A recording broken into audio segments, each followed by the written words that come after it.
C'est une journée chargée qui s'annonce ce vendredi à l'Assemblée nationale. À Paris, un ministre parle même de journée majeure. Dans l'hémicycle et en présence du Premier ministre Sébastien Lecornu, les députés se penchent sur des questions délicates liées à la taxation du patrimoine, la fameuse taxe Zuckman. Les débats seront électriques, selon en quoi les promesses des uns et des autres en fonction de leur chapelle politique. Plusieurs formules de ce texte circulent, mais quelle que soit la forme, le RN est contre, tandis que le PS en fait un chiffon rouge et brandit la menace de censure si une telle taxation n'était pas adoptée. Avec nous, en duplex de la salle des pas perdus de l'Assemblée nationale, Yohan Baudin. Bonjour Yohan. Aujourd'hui, il y a l'examen de l'article 3 du projet de loi de taxe sur les holdings. Que contient cet article ? Oui, exactement. Un ordre du jour assez chargé ici à l'Assemblée nationale.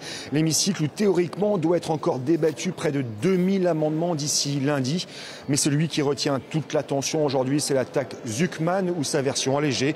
Nous en faisons un combat, a réaffirmé le chef de file des socialistes à l'Assemblée, Boris Vallaud. Ce qui est sûr, c'est que le gouvernement a souhaité faire preuve d'ouverture et accélérer les choses. Il a ainsi acté la décision d'appeler en priorité à l'examen de l'article 3 du projet de loi de finances 2026 qui instaure une taxe sur les holdings, une soixantaine d'amendements qui sont à l'étude dès 9 heures. Puis ensuite viendront les amendements chers à la gauche concernant la taxe Zuckman qui seront ensuite examinés en priorité aussi. Alors le gouvernement Lecornu 2 propose sous ce dispositif de l'article 3 dans son budget d'imposer une taxe à hauteur de 2% sur les holdings. Les holdings, un système protégeant le patrimoine des plus fortunés. Un dispositif dont les nombreuses exceptions au fil des pages de la version proposée pourraient le rendre inopérant selon l'opposition qui dénonce donc une coquille vide car sont notamment exclus les biens professionnels, les actions, les titres de participation ou d'autres sources de rente comme l'immobilier, les œuvres d'art. Le gouvernement réduit donc très largement ce qui peut être taxé chez les très grandes fortunes. En face, le PS, Yohan, ne veut pas se contenter de ce texte, il veut absolument imposer la taxe Zuckman.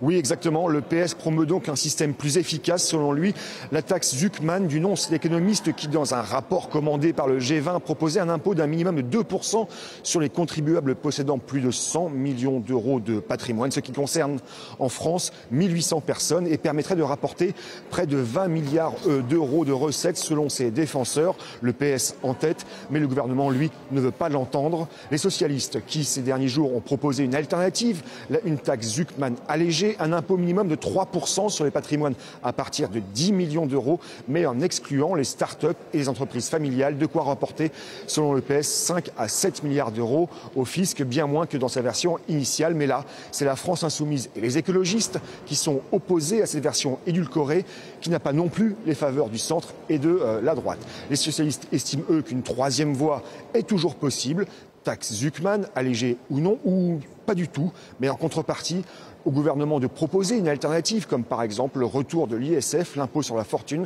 Mais à défaut, il y aura censure selon le PS. D'autant plus qu'il y a 2 jours, 2 amendements déposés par LFI ont ainsi été adoptés par les députés, l'un sur les bénéfices des multinationales, l'autre pour instaurer une taxe exceptionnelle sur les superdividendes.